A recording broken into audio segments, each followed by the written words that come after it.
నడిచినా కూర్చున్నా మోకాళ్ళ నొప్పులు వస్తున్నాయా? ప్రాణ పెయిన్ క్లినిక్ లో అధునాతన చికిత్సతో మోకాళ్ళ నొప్పులు తగ్గించుకోండి. హాయ్ హలో నమస్తే, welcome to our channel. Yes, Dunki release అయిపోయింది. ఒక పక్క షారూక్ ఖాన్ అండ్ అలాగే ఓటమి అస్సలు యావరేజ్ హిట్స్ కాకుండా బ్లాక్ బస్టర్ హిట్స్ మాత్రమే ఇచ్చిన డైరెక్టర్ రాజ్ కుమార్ హిరానీ గారు. ఈ డెడ్లీ కాంబినేషన్ ఎలా ఉండబోతుంది అంటారా? షారూక్ ఖాన్కి చూసుకుంటే వరుసగా పఠాన్ కావచ్చు, జవాన్ కావచ్చు, అండ్ దిస్ ఇస్ హ్యాట్రిక్ అవుతుందా లేదా అనేది క్లియర్గా మనకు ఎక్స్ప్లెయిన్ చేయడానికి మనతో పాటు ఉన్నారు మూవీ అనలిస్ట్ ప్రకాష్ గారు. హలో అండి. సో ఎలా ఉంది అసలు డంకీ? ఫస్ట్ ఆఫ్ ఆల్ ఈ కాంబినేషన్, షారూక్ ఖాన్ గారి కాంబినేషన్, రాజ్ కుమార్ హిరానీ గారి కాంబినేషన్ ఎలా ఉంది? అసలు హిట్టా, హ్యాట్రిక్కా, సూపర్ హిట్టా? ఇద్దరు వాళ్ళ ఫీల్డ్స్లో చాలా పీక్ పర్సనాలిటీస్ అండి. ఫస్ట్ మనం రాజ్ కుమార్ హిరానీ గురించి డిస్కస్ చేద్దామా లేక షారూక్ గురించి డిస్కస్ చేద్దాం? Anyone, we are so excited to hear. Hirani గారి గురించి మాట్లాడే ముందు రాజమౌళి గారు, ద సూపర్ ఈరోజు one of the mega directors in India, ఆయనే చెప్పారు ఆయన మూవీ లాంచ్ అప్పుడు ఆయన అభిమానించే ఏకైక director are one of the few directors is Raj Kumar Hirani. ఓటమి ఎరగని డైరెక్టర్ అనమాట. ఇంకా ఈయన అన్న రాజమౌళి గారు, నా సినిమాల్లో ఆ స్కేల్, ఆ వాస్ట్నెస్, అంటే పవర్ఫుల్, అంటే యాక్టర్స్ అందరు కూడా ఆ ఎమోషన్స్ అవి కూడా ఒక రేంజ్లో ఉంటాయి, వాళ్ళు మూవ్ చేస్తారు. కానీ రాజ్ కుమార్ హిరానీ సినిమాలో క్యారెక్టర్స్ చాలా సింపుల్గా ఉంటాయి, సింపుల్ డైలాగ్స్ ఉంటాయి. ఆ సింప్లిసిటీ తోటే నాకంటే కూడా ఎక్కువ మూవ్ చేస్తాడు ఆయన ప్రేక్షకుల్ని అని చెప్తాడు. అంతకంటే బిగ్గెస్ట్ కాంప్లిమెంట్ ఉండదేమో. రాజమౌళి గారికి కూడా ఒక యావరేజ్ ఫిల్మ్ ఉంది, సై అనే మూవీ.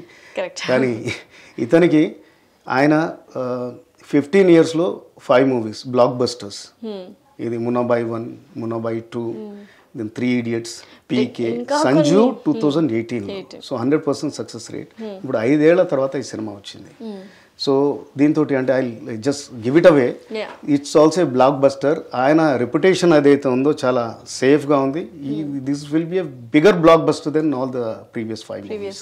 ఓకే. అండ్ యూజువల్గా అంటే షారూక్ ఖాన్ గురించి మాట్లాడుకుంటే పాపం ఆయన కూడా చాలా బ్రేక్ తీసుకున్న తర్వాతే మనకు పఠాన్ రావడం జరిగింది, వెంటనే జవాన్, అండ్ కంటిన్యూస్గా ఇప్పుడు ఇది డంకీ. ఆయన పర్ఫార్మెన్స్ ఎలా ఉంది? అసలు ఒక డిఫరెంట్ షారూక్ ఖాన్ గారిని చూస్తున్నామా ఈ సినిమా? డిఫరెంట్ కాదు, we're watching the vintage Shahrukh Khan. ఇప్పుడు పఠాన్, జవాన్ సినిమాలు ఏవైతే ఉన్నాయో అవి యాక్షన్ మూవీస్. జనరల్ గా షారూక్ అంత యాక్షన్ అయితే you like you know more kind of emotional guy or lover boy, ఆ టైప్. ఇప్పుడు మనం ఏదైతే రబ్నే బనాది జోడి, డిడిఎల్జే, లేకపోతే వీర్ జరాలు, ఎలాంటి ఎమోషన్స్ అయితే అంటే how he becomes emotional with his lady love, అంటే ఒక తన హీరోయిన్ కోసం అతను ఏ ఎక్స్టెంట్ కన్నా ఇలా వెళ్ళగలుగుతాడో. I mean you will simply see Shah Rukh అంటే ఫిజికల్గా కూడా అలానే ఉన్నాడు. ఒక 20 years back, 10 years back Shah Rukh ఎలా ఉన్నాడు, ఆ షారూక్ని ఇక్కడ చూస్తారు. సో ఓవరాల్గా అంటే యాక్షన్ పార్ట్ కావచ్చు, లేకపోతే ఇది యాక్షన్ సినిమానే కాదని చెప్తున్నారు. ఎస్, ఇట్స్ టోటలీ డిఫరెంట్ అని చెప్తున్నారు. సో ఎలా ఉంది, ఆ ఎలిమెంట్స్ ఏంటి, అంటే మనకు వావ్ ఫ్యాక్టర్స్ ఏంటి?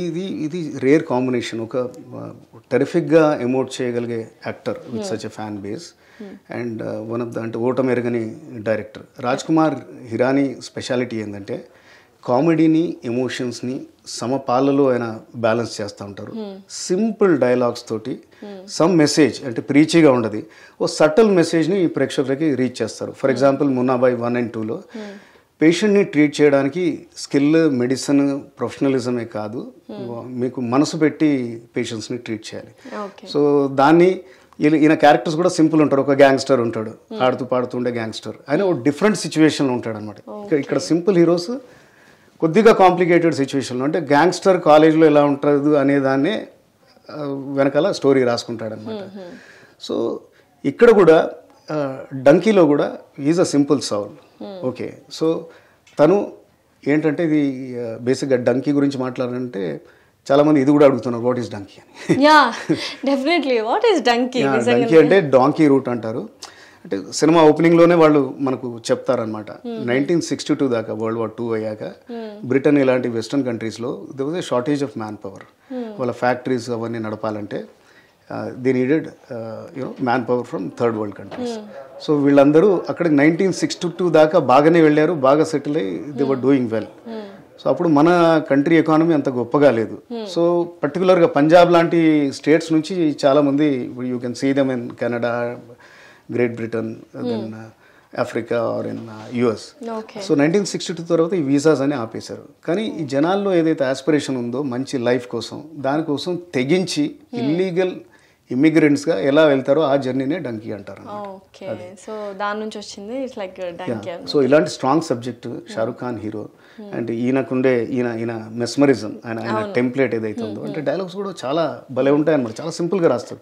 ఫర్ ఎగ్జాంపుల్ ఇందులో ఒక డైలాగ్ ఉంది, ఐ మీన్ దాంతో మనకు తెలుస్తుంది అనమాట.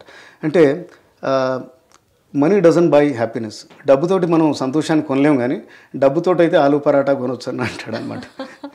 సో సింపుల్ బట్ ఇప్పుడు మీరు చెప్పగానే ఇట్ టచెస్ యూ అంటే దాని మీద ఒక ఫిలాసాఫికల్ డిబేట్ కూడా పెట్టవచ్చు కానీ ఒక డైలాగ్ లో తేల్చేస్తాడు. కరెక్ట్. యూజువల్గా అంటే ఇప్పుడు షారూఖ్ ఖాన్ గారిని మించిన యాక్టర్స్ చాలా మంది ఉన్నా ఆయనతో పాటు ఆ యాక్టింగ్ అనేది అందరికీ ఇష్టమా, ఆ కైండ్ ఆఫ్ యాక్టింగ్ ఉంటుంది, మనం ఇన్వాల్వ్ అయిపోతుంటాం. ఆయనతో ఈక్వల్గా చేయాలి అంటే మిగతా యాక్టర్స్కి కొంచెం ఆ ఫియర్ అనేది ఉంటుంది డెఫినెట్లీ. ఎవరు ఎలా బ్యాలెన్స్ చేశారు మిగతా యాక్టర్స్? ఇంకోటి రాజ్ కుమార్ హిరానీ సినిమాల్లో ఇదే స్పెషాలిటీ, హీరోకి సింహభాగం ఉంటుంది, మేజర్ పోర్షన్ ఉంటుంది, కానీ he also writes script so well. అందులో ఉండే ఒక 3-4 క్యారెక్టర్లు కూడా చాలా మీటీ రోల్స్ ఉంటాయి. ఫర్ ఎగ్జాంపుల్ మున్నాబాయిలో సంజయ్ దత్ అసిస్టెంట్ అర్షద్ వార్సీకి ఉంటుంది, అండ్ 3 Idiots లో మాధవన్, రైట్. సో వాళ్ళందరూ కూడా మంచి క్యారెక్టర్స్ ఉంటాయి అన్నమాట.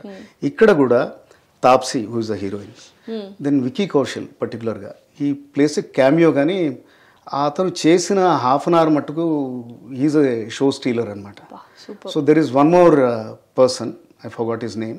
ఆయన వీళ్ళకంటే అందరికంటే ముందు యూకేకి వెళ్తాడు అనమాట. ఆయనకి ఇంటర్వ్యూ తర్వాత ఒక సీన్ ఉంటుంది, అసలు బ్రహ్మాండంగా అంటే he gets so much from his you know actors. ఇప్పుడు సంజయ్ దత్నే తీసుకుంటే మున్నాబాయ్ ముందు ఇంత పెద్ద యాక్టర్ ఇందులో ఇంత వడికోవాలి కేపబిలిటీస్ ఉన్నాయని ఎవరికి తెలియదు. Definitely right.